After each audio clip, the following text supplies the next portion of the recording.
Hello friends, पिछले video में हमने आपको बताया था कि पूरी तरह से एक ब्रॉडली एक्सपोर्ट कैसे करना चाहिए, क्यों करना चाहिए। तो सारी प्रोसेस एक बार मैंने बताई हुई थी। आज की वीडियो में मैं आपको बताऊंगा हैंडीक्राफ्ट्स के लिए। हैंडीक्राफ्ट्स के लिए क्यों हम करें और उसकी क्या खासियत है, क्यों हमें करना चाहिए। तो देखिए, भारत अपने रिच हैंडीक्राफ्ट्स के लिए पूरी दुनिया में फेमस है। जो वुड आइटम्स हैं, कारपेट्स हैं, मेटल प्रोडक्ट्स हैं और डेकोरेटिव आइटम्स हैं, इनकी ना फॉरेन कंट्रीज में बहुत डिमांड है। और आज कई इंडियन आर्टिसंस जो है ना अपने प्रोडक्ट्स को इंटरनेशनल मार्केट में बेच रहे हैं। लेकिन हैंडीक्राफ्ट की आइटम को एक्सपोर्ट करने के लिए आपको प्रॉपर रजिस्ट्रेशन रूल्स फॉलो करना चाहिए और सही डॉक्यूमेंटेशन बहुत जरूरी होता है। अभी हैंडीक्राफ्ट एक्सपोर्ट जो है हम क्यों चुने, क्यों सेलेक्ट करें, इसके लिए ना कुछ 5-7 ऐसे की पॉइंट्स हैं। सबसे पहले तो यह है कि दुनिया में डिमांड इनकी स्टेबल है, डिमांड ग्रोइंग है, US, Europe, Australia, middle east में। नंबर 2, इसकी जो यूनिक है, एंटिक चीजें हैं, कलात्मक है, प्रीमियम प्रोडक्ट्स हैं, वो मशीन से नहीं हाथ से बनते हैं, इसके लिए इसका यूएसपी बहुत अच्छा है। कंपटीशन से बहुत कम है, बहुत, क्योंकि ये मशीन में नहीं बनता, फैक्ट्री में नहीं बनता, तो बहुत कम कंपटीशन है मास प्रोडक्ट्स के मुकाबले। और इसका इन्वेस्टमेंट जो है ना शुरू में बहुत लो है। तो हैंडीक्राफ्ट के प्रोडक्ट्स हम क्यों करें, उसमें हमारे लिए क्या क्या फायदे हैं। तो देखिए, अपना इंडिया जो है रिच हैंडीक्राफ्ट्स के लिए बहुत ही फेमस है। Would items, carpets, metal products, decorative items, इनकी ना फॉरेन कंट्रीज में बहुत डिमांड है। बहुत सारे जो इंडियन आर्टिसंस हैं आज अपने प्रोडक्ट्स को इंटरनेशनल मार्केट में बेच रहे हैं। लेकिन एक्सपोर्ट शुरू करने के लिए प्रॉपर रजिस्ट्रेशन करना है, रूल्स फॉलो करना है, सही डॉक्यूमेंटेशन, ये बहुत जरूरी होता है। तो अगर आप हैंडीक्राफ्ट के एक्सपोर्ट के फील्ड में आना चाहते हैं तो पूरी प्रोसेस समझना ही आपके लिए जो है ना आपकी गारंटी है। अब मैं सबसे पहले स्टार्ट करता हूँ कि हैंडीक्राफ्ट आपको क्यों चूज करना चाहिए ओवर अदर प्रोडक्ट्स। तो देखिए, आप इंडिया से अगर एक्सपोर्ट शुरू करना चाहते हैं तो आपको पहले इंडियन हैंडीक्राफ्ट की जो ग्लोबल मार्केट है उसमें जाना पड़ेगा, देखना पड़ेगा और ये पता करना पड़ेगा कि उसकी कितनी डिमांड है। ऑब्वियसली अच्छी खासी डिमांड है, लेकिन मेरे बताने से नहीं होगा, ये आपको खुद भी R&D करनी है। और जो इंडियन हैंडीक्राफ्ट है इनमें बहुत सारों में जियो टैगिंग है। कोई और कंट्री इनको बनाता नहीं है, मैन्युफैक्चर नहीं करता है, हमारी स्पेशलाइजेशन है। तो इंडियन के जो आर्टिसंस हैं उनके ये सारे प्रोडक्ट्स में यूरोप में, यूएस में बहुत ज्यादा पॉपुलर है। अच्छा, इसका मार्जिन भी, प्रॉफिट मार्जिन अच्छा होता है। और बायर्स जो वो लोग जो बायर्स हैं फॉरेन, वो मशीन मेड प्रोडक्ट्स की बजाय हैंड मेड प्रोडक्ट के लिए ज्यादा पेमेंट करते हैं। तो आप इस बिजनेस को, हैंडीक्राफ्ट वाले को, लो इन्वेस्टमेंट में भी शुरू कर सकते हैं। क्योंकि इंडिया में बहुत सारे स्किल्ड आर्टिसंस हैं और उनके जो कॉस्ट ऑफ प्रोडक्शन है बहुत कम आता है। इसके अलावा हमारी जो गवर्नमेंट है वो बहुत सारे एक्सपोर्ट के इंसेंटिव दे रही है, सब्सिडीज दे रही है, एक्स्ट्रा बेनिफिट दे रही है कंपनीज को। और सबसे बड़ी बात ये होती है कि आप केवल एक्सपोर्ट का बिजनेस ही नहीं कर रहे, बल्कि इंडियन आर्टिसंस को इकोनॉमिक एम्प्लॉयमेंट भी दे रहे हैं। तो ये एक सस्टेनेबल बिजनेस है और आप इसको करना चाहें तो बहुत बेस्ट है। इसकी डिमांड एकदम स्टेबल है, ग्रो हो रही है, कभी इसमें कमी नहीं आती। और इनके हैंडीक्राफ्ट के आइटम्स में कोई MRP नहीं होती, कोई एक्सपायरी डेट नहीं होती। तो ये जो America, Europe, Australia, middle east, इनमें बहुत डिमांड होती है। तो आप ऐसा करें कि मैं आपको बताता हूँ कि हैंडीक्राफ्ट को एक्सपोर्ट को शुरू करने के लिए आपको क्या करना चाहिए। अब मैं आपको स्टेप बाय स्टेप प्रोसेस बताता हूँ। सबसे पहले बिजनेस सेटअप कर लें, पैन कार्ड, GST वगैरह ले लें, IC करें, ECPCH, export promotion council of handicraft में आप अप्लाई करें, रजिस्ट्रेशन लें, बैंक का अकाउंट खोलें। ये सब होने के बाद आपको ना बायर्स ढूंढने होते हैं। जो बायर्स सर्च करने होते हैं उसके लिए B2B प्लेटफॉर्म्स होते हैं, उनसे आपको मिलेंगे बायर्स, ट्रेड फेयर से मिलेंगे, एक्सपोर्ट काउंसिल हैं उनसे मिलेंगे, बहुत सारे मेथड्स हैं। तो उन सब बायर्स को जब आप ढूंढेंगे तो उसमें से आपको बहुत सारे बायर मिलेंगे। उनमें फिर आपको शॉर्टलिस्ट करना होता है ऑन सर्टेन क्राइटेरिया कि भाई कौन सही है, कौन जेन्युइन है, कौन नहीं है। तो मैं आपको पहले प्रैक्टिकल थोड़ा सा सजेशन देता हूँ कि सबसे पहले आप ना शुरुआत में 1-2 प्रोडक्ट की जो कैटेगरी है उसको फोकस करें। और सेकंडली, छोटे छोटे जो आर्टिसंस होते हैं उनसे डायरेक्ट वार्तालाप करें, सोर्सिंग करें, प्रोडक्ट की क्वालिटी और पैकेजिंग में खास ध्यान दें, जो कि बहुत क्रिटिकल होता है एक्सपोर्ट में। और उसके बाद जो उसका HS कोड है, उसकी क्या प्राइसिंग है, ये करें। और शुरुआत में सैंपल ऑर्डर आपने देना शुरू करें। जब आप सैंपल ऑर्डर देना शुरू करेंगे तो बायर का इंटरेस्ट बढ़ता है, फिर वो आपको बड़ा ऑर्डर देता है। अब इसके लिए सही प्रोडक्ट आपको कैसे चुनना है, सही सप्लायर कैसे चुनना है, वो मैं आपको बताता हूँ। सही प्रोडक्ट सिलेक्शन की जो स्ट्रेटेजी होती है वो क्या होती है कि ऐसा प्रोडक्ट चुने जो बिल्कुल यूनिक हो और दूसरे बहुत सारे प्रोडक्ट्स उनसे डिफरेंशिएटेड हो। ऐसा जिसमें स्टोरी टेलिंग हो, जैसे ट्रेडिशन है, कल्चर है, हैंडमेड है, वैल्यूज है, विलेज वुमेन एम्पावरमेंट है, लाइट वेट प्रोडक्ट हो, कम ब्रेकेज वाला हो, और इंटरनेशनल मार्केट में इसकी डिमांड और ट्रेंड चल रहा हो, जिसमें कोई अच्छा प्रॉफिट मार्जिन बने। तो ऐसे बहुत सारे प्रोडक्ट्स हैं जिनमें कि मैं आपको बताता हूँ, लकड़ी के हैंडीक्राफ्ट होते हैं, फर्नीचर होते हैं, मेटल के होते हैं, ब्रास वगैरह के, हाथ से बने हुए कालीन हैं, गलीचे हैं, बैम्बू के प्रोडक्ट्स हैं, बेंत के हैं, जो ज्वेलरी होती है, हाथ से बने हुए गहने हैं, कॉस्मेटिक आइटम, पत्थर की नक्काशी है, मार्बल आइटम्स हैं, पॉटरीज हैं, सिरेमिक्स हैं, मिट्टी के बर्तन, हैंड पेंटेड डेकोरेटिव आइटम्स हैं। जयपुर की ब्लू जो पॉटरी होती है वो बहुत फेमस है। उसमें आपको मैं एक और बता देता हूँ भी कि जो बहुत जो हब्स हैं वो मुरादाबाद है पीतल के लिए, जयपुर है मार्बल ब्लू पॉटरी के लिए, सहारनपुर है वुडन फर्नीचर के लिए, गुजरात में भी वुडन और हैंडमेड आर्ट होता है, फिरोजाबाद में ग्लास के लिए फेमस है, वाराणसी में हैंडलूम है, टेक्सटाइल है, कश्मीर में कालीन है, वुलन प्रोडक्ट्स है। ये जो क्लस्टर्स है ना, ये सारे आपको बहुत अच्छी क्वालिटी देते हैं, बहुत अच्छा प्राइस देते हैं।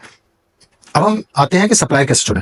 सप्लायर को सेलेक्ट करने के लिए बहुत सारे सोर्सेज होते हैं। B2B प्लेटफॉर्म्स हैं, India mart, trade India, Google search है, लोकल सर्च इंजन हैं, डायरेक्टरीज हैं, फैक्ट्री विजिट्स हैं, ट्रेड फेयर्स वगैरह होते हैं, एक्सपो होते हैं, उनमें मिल जाते हैं। लोकल आर्टिसंस के क्लस्टर्स होते हैं, ODOP, one district one product, जो गवर्नमेंट की स्कीम है उसकी वेबसाइट से मिल जाते हैं। तो ये सब आप जब इसकी वजह से, इसके तरह से आप जब चुन लेंगे सारे सप्लायर्स, तो आपके पास एक लिस्ट क्रिएट हो जाएगी। उन सप्लायरों को जब आपने चुन लिया, लिस्ट क्रिएट हो गई, उसके बाद फिर आप आगे उनसे कम्युनिकेशन स्टार्ट कर सकते हैं। मैं आपको अब इसमें एक थोड़ा सा एडवांस टिप देना चाहूंगा कि शुरुआत में आप 2-3 कैटेगरी पे जब फोकस करते हैं तो उससे ज्यादा पे फोकस नहीं करें, वरना आप बहुत कुछ नहीं कर पाएंगे। तो 2-3 कैटेगरी के सेलेक्टिव 5-7 आइटम से फोकस करेंगे। सैंपल ऑर्डर हमेशा टेस्ट करें, और जो सस्टेनेबल और इको फ्रेंडली प्रोडक्ट्स हैं उन पे पहले से ज्यादा ध्यान दें, क्योंकि जो फॉरेनर्स हैं उनकी ना बहुत हाई डिमांड होती है, एनवायरमेंट फ्रेंडली होते हैं, और पैकेजिंग बिल्कुल इंटरनेशनल स्टैंडर्ड की रखें।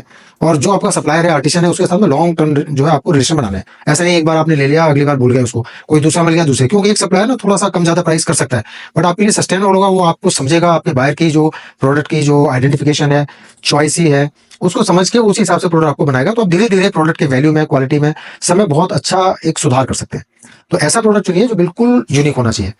जो भीड़ वाले प्रोडक्ट है मार्केट में, उनको आप बिल्कुल मत चुनें, क्योंकि उनमें फिर आपके बहुत ज्यादा कंपटीशन होगा। हर आदमी, हर तीसरा आदमी बेच रहा होगा, तो बायर कहेगा जी आपके यहाँ से इतने में मिल रहा है, मैं उसी ले लेता हूँ, वो मेरे को सस्ता दे रहा है। फिर बायर क्वालिटी पे फोकस नहीं होता, वो प्राइस पे फोकस होता है। इसके लिए थोड़ा सा यूनिक प्रोडक्ट ढूंढें, तो आपका बहुत अच्छी तरह से आप कर सकते हैं।